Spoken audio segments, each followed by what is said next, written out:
Welcome to episode 2, where we're going to focus on a subject that triggers discomfort, even dread, in far too many of us: maths. For many, just uttering the word maths brings an influx of unpleasant memories. Let's take a moment and go back to your earliest memory of encountering maths in a formal setting. For countless people, it might come with images of a rigid classroom, a ticking clock looming over a daunting worksheet, and that slow, creeping feeling of inadequacy and the internal whisper of, I'm just not good at this. But here's the crucial revelation, the paradigm shift I want you to embrace today. Maths itself is not the enemy. It's not inherently difficult or inaccessible. The true issue, the real barrier to understanding and progress might be anxiety, because maths anxiety is the fog that descends and it fogs the clarity, it paralyzes thought, and it convinces that somehow you are fundamentally incapable. But in reality, maths is not some abstract, alien concept designed to confuse. Maths is a fundamental language. It tells us profound stories about the universe, about patterns, and even about relationships. It solves incredibly complex problems, from building bridges to predicting weather. It structures the very world around us, from the design of our cities to the algorithms that power our technology.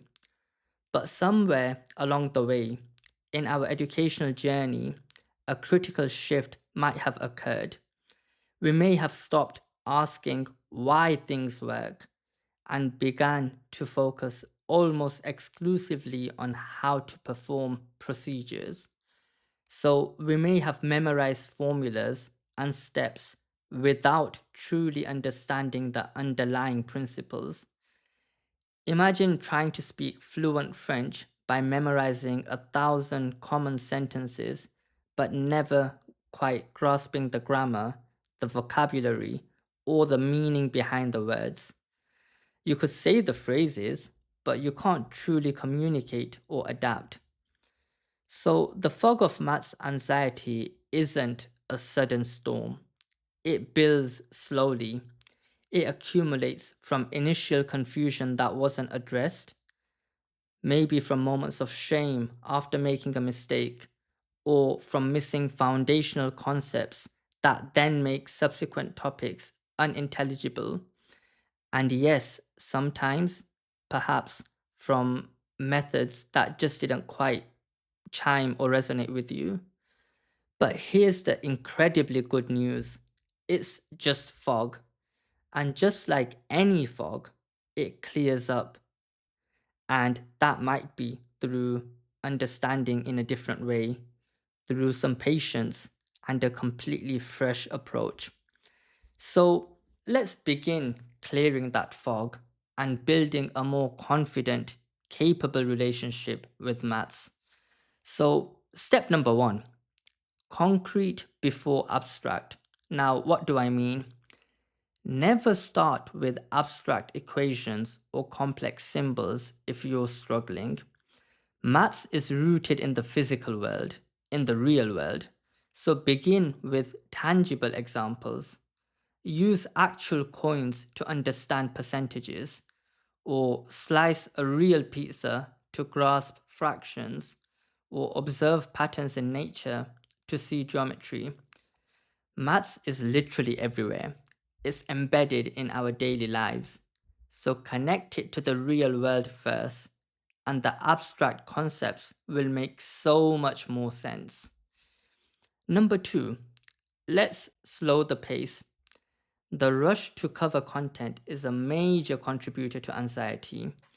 When you encounter a new concept, don't move on until it feels truly solid. If you're learning about fractions, for instance, stay with them, work with them, draw them, talk about them, until they genuinely feel like second nature. Don't worry about how fast others are going. Your pace is your own. Mastery, not speed, is the goal. Only then should you build up to the next concept. Number three, use visual anchors. Our brains love visual information. Don't just stare at numbers on a page.